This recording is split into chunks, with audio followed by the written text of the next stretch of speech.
Dear students, welcome to Indian exam. पहली video में आप सभी ने जो प्यार और साहस दिया उसके लिए बहुत बहुत धन्यवाद। पिछले लेक्चर में हमने फिजिकल क्लासिफिकेशन के बारे में पढ़ा था।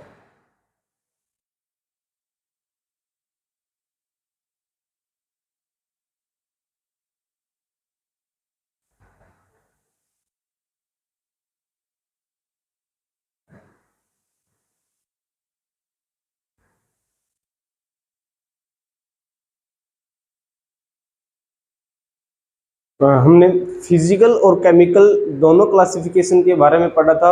हम बारी बारी से अब फिजिकल और केमिकल दोनों ही क्लासिफिकेशन का डिटेल से समझेंगे। इसके बारे में पहले फिजिकल क्लासिफिकेशन को पढ़ेंगे, उसके बाद हम केमिकल क्लासिफिकेशन को पढ़ेंगे। कुछ स्टूडेंट्स का ये क्वेश्चन था कि हम बाकी सब्जेक्ट को भी सिलेबस कंप्लीट करवाएंगे कि नहीं करवाएंगे। बिल्कुल बारी बारी से सभी सब्जेक्ट का एक एक करके बारी बारी पूरा सिलेबस करवाया जाएगा, लेकिन उसके लिए थोड़ा सा हमें समय देना होगा। और जो स्टूडेंट्स हमारे चैनल से जुड़ना चाहते हैं उनसे मैं एक रिक्वेस्ट ज़रूर करूँगा कि अगर आप हमारे चैनल पर पढ़ना चाहते हैं तो उसको आपको R+R का फार्मूला अपनाना पड़ेगा। अगर आपको सक्सेस चाहिए या किसी जॉब या किसी कंपटीशन एग्ज़ाम को आपको क्रैक करना है तो उसके लिए आपको R+R का फार्मूला ज़रूर अपनाना पड़ेगा। उसके R+R का मतलब है रेगुलरिटी एंड रिवीजन। जो भी क्लास हम यहाँ पे पढ़ाएंगे, ये नहीं है कि आज जो हमने वीडियो डाला उसको हम एक महीने एक वीक के बाद देख रहे हैं। इससे हमारा जो रेगुलरिटी का जो हम सीख रहे होते हैं उसको सारा सिस्टम गड़बड़ा जाता है। इसको हम मेनली 3 पार्ट्स में डिवाइड करते हैं।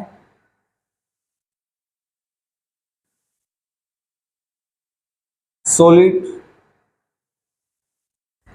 Liquid and gas. First of all हम सॉलिड के बारे में डिटेल से समझेंगे। सॉलिड को हम हिंदी में ठोस बोल सकते हैं।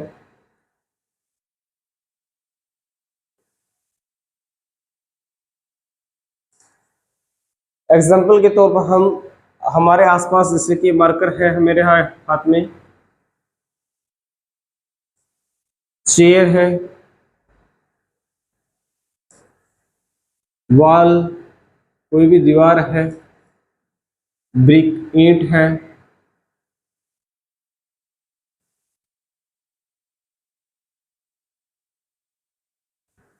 ये सब के सब सॉलिड के एग्जाम्पल हैं।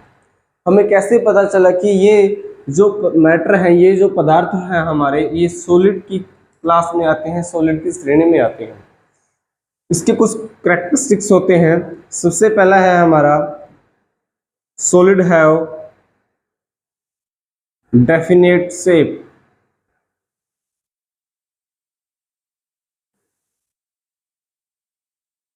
यानी कि ठोस के पास एक निश्चित आकार होता है। ठोस के पास एक निश्चित आकार होता है।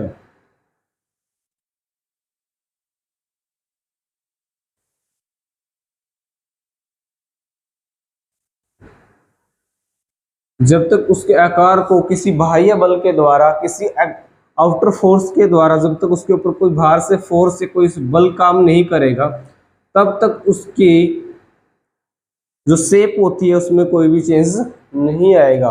मान लीजिए एक ईंट है, एक ब्रिक है, जब तक इसको किसी चीज़ के द्वारा चोट नहीं लगाई जाएगी, इसके ऊपर प्रेशर नहीं डाला जाएगा, इसके ऊपर दाब नहीं डाला जाएगा, तब तक ईंट के आकार में कोई भी डिफरेंस नहीं आता। या कोई भी सॉलिड हो, जब तक उसकी क्वालिटीज यानी इसके ऊपर एटमॉस्फेरिक वैल्यू के अंदर, यानी कि इसकी जो पर्यावरणीय चीज़ें हैं, उसके आसपास की घटनाएं हैं, उनमें बदलाव हम नहीं करेंगे, तब तक उसका आकार चेंज नहीं होगा। मेनली मान लीजिए आइस का टुकड़ा है, बर्फ है, तो कुछ लोग कहेंगे अगर हम उसको रूम टेम्परेचर यानी कि खुले वातावरण के अंदर रख देते हैं तो भी अपने आप वह लिक्विड के अंदर चेंज हो जाती है, यानी कि वह द्रव अवस्था में आ जाती है। तो द्रव अवस्था में अपने आप नहीं आ पाती, क्योंकि इसके आसपास का जो टेम्परेचर है, आसपास का जो कंडीशंस थी हमारे एटमॉस्फेरिक कंडीशंस, वो हमने चेंज कर दी। आइस के जो टेम्परेचर होता है वो 0 डिग्री सेल्सियस होता है, लेकिन हमारा रूम टेम्परेचर जो होता है वो इससे कहीं ज़्यादा होता है। मई जून यानी गर्मियों के अंदर हमारा टेम्परेचर 40 डिग्री से ऊपर चला जाता है, और सर्दियों में भी मेनली 7 से 8 डिग्री सेल्सियस रहता है। उस टाइम पे तो 0 डिग्री सेल्सियस की बर्फ के टुकड़े को जब इस टेम्परेचर में रखा जाएगा तो अपने आप पिघलना स्टार्ट कर देती है। सेकेंड है solid have definite volume, have definite volume, यानी कि ठोस का एक निश्चित आयतन होता है। ठीक है, मान लीजिए ये एक कंच का गिलास है, ये कोई जार है, ठीक है, उसके अंदर इसको पानी से फिलअप कर देते हैं, वाटर से इसको फिलअप कर दिया। जब इसके अंदर कोई लोहे की गोली को डाला जाता है, ठीक है, तो जितना उसका वहां से वाटर बाहर निकलेगा वही उस गोली का क्या होगा, वॉल्यूम होगा। ठीक है, तो इसका जो आयतन होगा, इसका जो वॉल्यूम होगा ठोस का, वो हर बार क्या रहता है, सेम रहता है, जब तक उसमें से कोई टुकड़ा काट ले या फिर इस गोली के अंदर कुछ ना कुछ ऐड कर दे, उसके मास को बढ़ा दे, तभी उसके वॉल्यूम के अंदर क्या आएगा, डिफरेंट आएगा, या उसका वॉल्यूम क्या होगा, चेंज होगा। And third is solid or rigid, वो क्या होते हैं, कठोर होते हैं, ठोस होते हैं, उनकी सतह क्या होती है, कठोर। जब हम किसी ठोस पदार्थ को, जैसे कि डस्टर्स को टच करके हम देखते हैं, तो ये क्या है, छूने पर हमें क्या फील होता है, इसको ठोस फील होता है, ये रिजिड होते हैं। सॉलिड के जो पार्टिकल्स होते हैं उनका मेन कैरेक्टरिस्टिक्स क्या होता है, मान लीजिए सॉलिड है, तो उसके जो पार्टिकल्स होंगे इसके अंदर जिससे मिलकर बना होगा, उनके अंदर गैप बहुत कम होता है। The particles of solid having minimum gap, minimum space between them. इस B/डबल का मतलब है बिटवीन दैम, यानी कि सॉलिड्स के जो पार्टिकल्स होते हैं उनके बीच में जो स्पेस होता है, जो गैप होता है, वो बिल्कुल कम होता है। इसी वजह से सॉलिड अपना इन गुणों को दिखा पाता है। देखिए इसका रीजन क्या है, सॉलिड के अंदर जो अगर गैप कम होगा तो एक पार्टिकल को दूसरे पार्टिकल से अलग होने के लिए, यानी कि यहाँ से इसको मूव करने के लिए कोई जगह खाली चाहिए होगी। मान लीजिए एक पार्क है, उस पार्क के अंदर 5 व्यक्ति खड़े हैं, तो 5 व्यक्ति के पास बहुत खुली जगह बची है अभी यहाँ पे, तो वो आसपास घूम फिर सकते हैं, वो गति कर सकते हैं। अगर वो गति करेंगे तो वहाँ के, मान लीजिए अभी ये शेप बन रही है इन 5 व्यक्तियों की, लेकिन अगर ये मूव करेंगे, अगर ये मूव करके ऐसे आएंगे तो इनकी शेप में क्या आएगा, चेंज आएगा इनकी मूविंग के बाद। लेकिन सॉलिड्स के जो पार्टिकल्स होते हैं वो मूव नहीं कर पाते, तो इसी वजह से जो सॉलिड की शेप होती है वो क्या होती है, डेफिनेट होती है। दूसरा, सॉलिड के जो पार्टिकल्स, मैटर के पार्टिकल्स के बिटवीन में हमने फोर्स के बारे में जिक्र किया था पिछले वीडियो में, तो सॉलिड के बीच में जो पार्टिकल के बीच में जो फोर्स होती है वो क्या होती है, मैक्सिमम पाई जाती है। हम कह सकते हैं कि सॉलिड के जो पार्टिकल्स होते हैं उनके बीच में, जो पार्टिकल्स के बीच में जो फोर्स ऑफ अट्रैक्शन होगा वो क्या होगा, मैक्सिमम होगा as compare to liquid and gas. Liquid और गैस के कंपैरिजन में क्या होता है, सॉलिड के पार्टिकल के बीच में जो फोर्स ऑफ अट्रैक्शन होता है वो क्या होता है, ज्यादा होता है। इसी वजह से अगर हम किसी सॉलिड को हम लिक्विड में चेंज करना चाहें तो उसके ऊपर ज्यादा फोर्स ऑफ हमको लगानी पड़ती है। जितना ज़्यादा सॉलिड मजबूत होगा, जितना मान लीजिए कोई एक ब्रिक है, एक ईंट है और एक स्टोन है, पत्थर है, दोनों ही सॉलिड हैं, लेकिन स्टोन के जो पार्टिकल्स होते हैं उनके बीच में फोर्स ऑफ अट्रैक्शन और ज़्यादा मजबूत होता है। इसलिए स्टोन को अगर हमें छोटे छोटे पार्टिकल्स में उसको तोड़ना है, उसको लिक्विड में चेंज करना है स्टोन को, तो उसको हमें क्या करना होगा, बहुत ज़्यादा फोर्स उसको देनी पड़ेगी और ब्रिक को उसके लिए कम फोर्स देनी पड़ेगी एज कंपेयर टू स्टोन। पत्थर के मुकाबले में हमें ब्रिक को अगर छोटे पार्टिकल्स में तोड़ना है, उसकी फोर्स ऑफ अट्रैक्शन को तोड़ना है, तो ब्रिक को कम फोर्स लगानी पड़ेगी एज कंपेरिजन टू स्टोन। यानी कि हम कह सकते हैं कि जो सॉलिड के जो पार्टिकल्स होते हैं वहां पर फोर्स ऑफ अट्रैक्शन क्या होता है, बहुत ज्यादा होता है।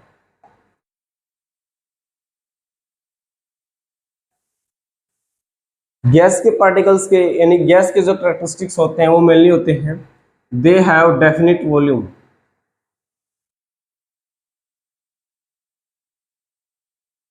ग्रामेटिकली अगर कोई प्रॉब्लम होगी उसको ठीक कर लीजिएगा। गैसेस के पास क्या होता है, एक निश्चित आयतन होता है, सॉलिड की तरह ही जैसे ठोस में आयतन निश्चित था तो इनका आयतन भी क्या होगा, निश्चित होगा। जैसे कि अगर हमारे पास 1 लीटर दूध है, तो उसको हम बाल्टी में डाल लें या किसी थाल में डाल लें, तो उसका जो आयतन होगा, जो वॉल्यूम होगा, वो क्या रहेगा, सेम रहेगा, वो 1 लीटर ही रहेगा, वो 1 लीटर से आधा लीटर नहीं हो सकता। दूसरी बात है not definite shape, they have irregular shape, अनिश्चित आकार।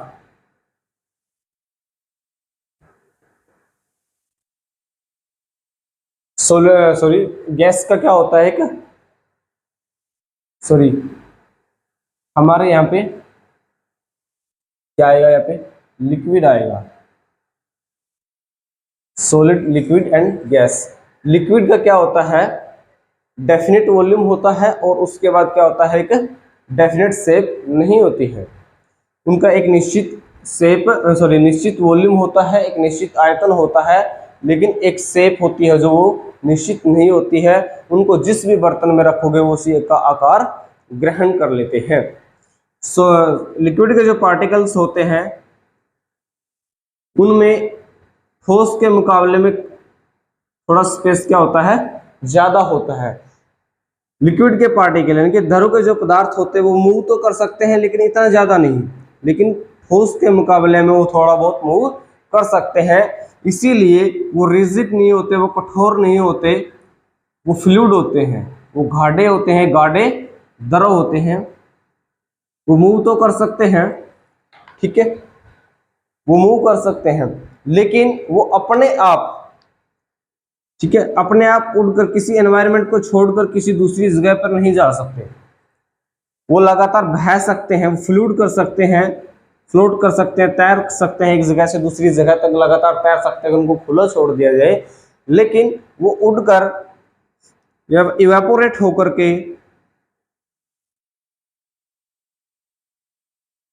एक जगह से दूसरी जगह पर नहीं जा सकते।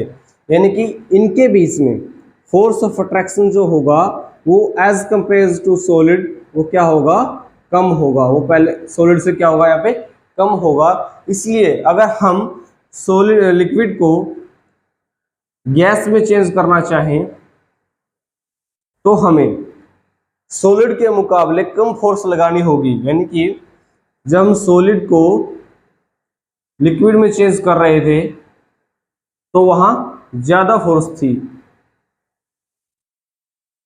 ज्यादा बल लगाना पड़ रहा था, लेकिन जैसे ही लिक्विड को गैस में चेंज करने की बारी आई तो यहाँ पर कम फोर्स लगाना पड़ेगा, क्योंकि यहाँ पर फोर्स ऑफ अट्रैक्शन जो है वो क्या है, कमजोर है और ये आसानी से टूट जाएगा। जैसे ये फोर्स ऑफ अट्रैक्शन टूटेगा तो ये पार्टिकल्स क्या हो जाएंगे, आजाद हो जाएंगे, इंडिपेंडेंट हो जाएंगे और ये कहीं पर भी जा सकते हैं, ठीक है। और जो जिस मैटर के पार्टिकल कहीं भी जा सके फ्रीली हो, वो क्वालिटी किसकी होती है? गैस की होती है, न कि लिक्विड की। मान लीजिए एक वाटर है, वाटर के अंदर हमने नील डाल दिया, जो हम कपड़ों के अंदर डालते हैं उजाला, वो डालेंगे थोड़ा सा ही, यानी कि 10 ग्राम ले लिया हमने मैक्सिमम। जैसे इस वाटर के अंदर डालेंगे, मान लीजिए 5 लीटर वाटर है, तो ये 10 ग्राम नील पूरे ही वाटर को क्या कर देगा? नीला कर देता है। क्यों कर देता है? क्योंकि वाटर के जो पार्टिकल्स होते हैं वो दूर दूर होते हैं और वो मूव करते रहते हैं, और जो नील्स के पार्टिकल होंगे उनको इसके अंदर अपनी जगह बनाने का क्या मिल जाएगा? मौका मिल जाएगा। ठीक है, नील के जो पार्टिकल होंगे वो इसके अंदर भर जाएंगे, जिससे कि पूरा का पूरा वाटर हमको क्या दिखाई देगा? नीला। इस प्रकार से एक मैटर के पार्टिकल दूसरे मैटर के पार्टिकल के अंदर जब इंटरमिक्स होते हैं, उसको हम क्या बोलते हैं? डिफ्यूजन। इंपॉर्टेंट डेफिनेशन है, हिंदी में इसको विसरण बोला जाता है।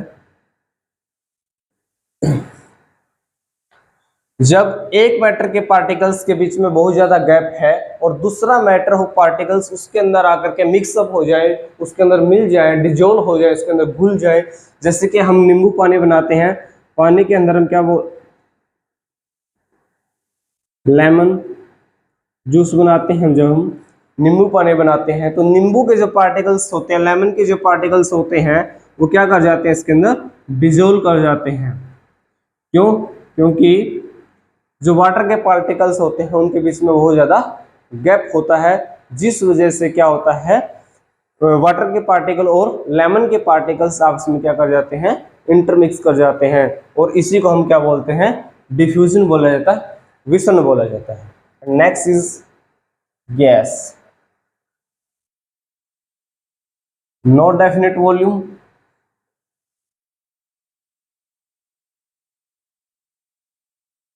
No definite shape. यानी कि अगर हम हमारे घर में सिलेंडर के अंदर गैस होती है, अगर हम उसको खुला छोड़ देंगे, अगर उसके अंदर 15 किलोग्राम गैस है सिलेंडर के अंदर, तो थोड़ी देर बाद आपको वो 15 किलोग्राम नहीं मिलेगी। यानी कि इनका एक निश्चित वॉल्यूम नहीं होता है, ये अपने आप वॉल्यूम को क्या करते रहते हैं? चेंज करते रहते हैं। और गैस को जिस भी बर्तन में डालोगे, जिस भी आकार के बर्तन में डालोगे, गैस वही आकार ग्रहण कर लेती है। ठीक है, दे आर नॉट रिजिड, ये कठोर नहीं होते, इनके जो पार्टिकल्स होते हैं वो फ्रीली मूव करते हैं। The gases particles freely move, वो आजाद रूप से गति करते रहते हैं। गैस के जो पार्टिकल्स होते हैं वो आपस में एक दूसरे से भी टकराते रहते हैं, और वो बर्तन की दीवारों से भी टकराते रहते हैं। ठीक है, जो गैस के पार्टिकल्स होते हैं वो एक दूसरे से तो टकराते ही है, साथ में वो बर्तन की दीवारों से, जिस भी बर्तन में उनको डाला जाता है उससे भी टकराते रहते हैं। इसको हम बोलते हैं जिग-जैग मोशन ऑफ पार्टिकल्स। जो पार्टिकल इरेगुलर मोशन में, यानी कि किसी आड़े तिरछे रास्ते से गति करते रहते हैं, उसको हम बोलते हैं जिग-जैग मोशन। जिग-जैग गति नाम दिया गया इसको। जो गैस के पार्टिकल्स होते हैं, गैस हाईली कंप्रेसिबल होती है। Gas is highly compressible.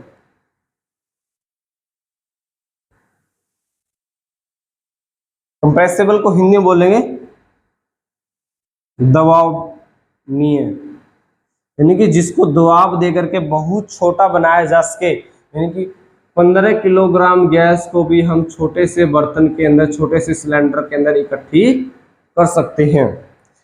जैसे कि लिक्विफाइड पेट्रोलियम गैस, जिससे नाम है, यानी कि पेट्रोलियम की गैस है एक, जो पेट्रोलियम के ऊपर पाई जाती है। जैसे पेट्रोल का कुआं है, ये नीचे पेट्रोल है, उसके ऊपर क्या पाएगी? आपको गैस मिलेगी। एलपीजी क्या होता है? पेट्रोलियम के कुएं में के ऊपर जो होगा वहां पे हमको पेट्रोलियम गैस मिलेगी। उस गैस को कंप्रेस करके, यानी कि मान लीजिए ये गैस है, इसके पार्टिकल दूर दूर हैं, लेकिन हमने क्या किया? इसको कंप्रेस कर दिया, इसको छोटा कर दिया, छोटे बर्तन में डाल दिया, तो ये पार्टिकल्स क्या हो जाएंगे, पास पास हो जाएंगे, जिस तरह से लिक्विड के होते हैं। लिक्विड के पार्टिकल की तरह ये पार्टिकल क्या हो जाएंगे, पास पास हो जाएंगे, और ये गैस है जो हमारे किस में चेंज हो जाती है, लिक्विड में, इसलिए इसको क्या बोला जाता है, लिक्विफाइड पेट्रोलियम गैस। एक और होती है हमारी CNG, कंप्रेस्ड नेचुरल गैस।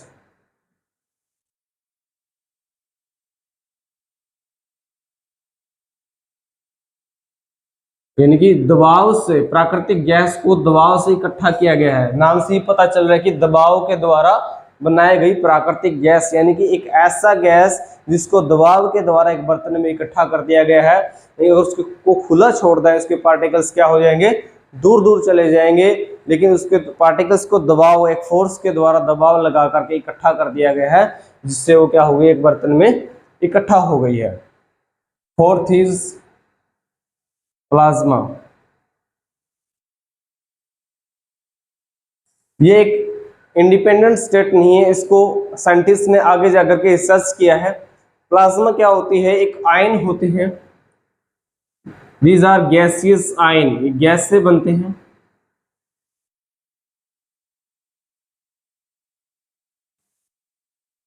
जब इन आयंस के अंदर से electricity, when the electricity is passed,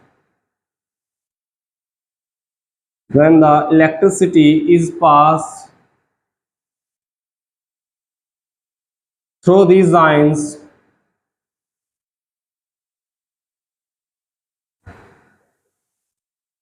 they get brittle, ये चमकने लगते हैं। जब इन आयंस के अंदर से बिजली गुजारते हैं तब क्या होता है, ये चमकने लगते हैं। मान लीजिए एक कांच की ट्यूब है, उस ट्यूब के अंदर हमने इन आयंस को भर दिया, जैसे ही हम एक बैटरी लगा करके इनके अंदर से बिजली पास करना चाहेंगे तो ये आयंस क्या हो जाते हैं, चार्ज अप हो जाते हैं, ये आवेशित हो जाते हैं, हिंदी में इनको बोलेंगे आवेशित हो जाना, पॉजिटिव या नेगेटिव। तो जैसे ही आवेशित होंगे, जैसे ये चार्ज होंगे, तो ये क्या करना स्टार्ट कर देंगे, चमकना, ये ब्रिटल करना स्टार्ट कर देंगे। ठीक है, मेनली जो यूज होता है इनका वो हीलियम, सॉरी नियोन गैसेस के जो ट्यूब होती है, और दूसरा होता है फ्लोरोसेंट ट्यूब। दो प्रकार की ट्यूब होती हैं। नियोन गैस की ट्यूब के अंदर नियोन गैस के आयन पाए जाते हैं, और फ्लोरोसेंट ट्यूब जो होती है उसके अंदर हीलियम गैस के आयन पाए जाते हैं। ठीक है, जैसे ही इन आयंस को एक ट्यूब के अंदर डालेंगे, इलेक्ट्रिसिटी पास करवाएंगे, उसी प्रकार से ये आयन क्या हो जाएंगे, चार्ज हो जाएंगे उस बिजली के द्वारा, और चार्ज होने के बाद क्या हो जाएंगे, ये चमकना स्टार्ट हो जाएंगे। जैसे हमारा सन है, स्टार्स है, सभी तारे हैं, उनके अंदर भी क्या पाया जाता है, प्लाज्मा पाया जाता है। वो टेम्परेचर जब उनको मिलता है, वहां पर रिएक्शन होती है, नाभिकीय न्यूक्लियर फ्यूजन। ठीक है, नाभिकीय संलयन की जो अभिक्रियाएं होती हैं हमारी, कहाँ पे होती हैं, सन और स्टार्स के अंदर। तो वहां बहुत ज्यादा टेम्परेचर बढ़ जाता है, जिससे वहां पर जो गैसेस होती हैं, सूर्य के अंदर बहुत ज्यादा हीलियम पाई जाती है स्टार्स के अंदर, तो हीलियम गैस क्या करती है, आयनाइज्ड हो जाती है, आवेशित हो जाती है, जिससे हमारे सूर्य और तारे चमकते हैं, जिस आयंस के कारण। Now the turn off last state is Bose-Einstein state. सबसे आखिरी जो स्टेट है उसका नाम है बोस आइंस्टीन स्टेट। 1920 के अंदर क्या हुआ था, जैसे हमारी नॉर्मल एयर होती है, जो हमारी हवा होती है, एक तराजू ले लिया हमने, उस तराजू के अंदर क्या रखा, नॉर्मल एयर के 1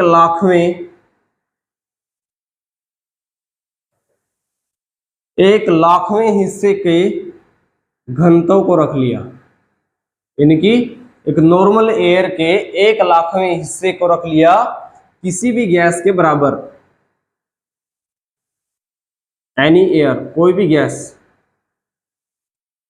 जिस भी गैस को हमने बोस-आइंस्टीन में कन्वर्ट करना है उस गैस को हमने इस पल्ले में रख लिया किसके बराबर, हमारी जो नॉर्मल एयर होती है उसके 1,00,000वें घनत्व के बराबर। ठीक है, उस गैस का हमने क्या कर लिया, उसको डेंसिटी बराबर ले ली। ठीक है, इसको डेफिनेशन के रूप में कैसे लिखेंगे, the density of any gas is equal to the density of 1,00,000 part density equal to the density of 1,00,000 part of normal air when cooled at a very low temperature. At a very low temperature, this state is known as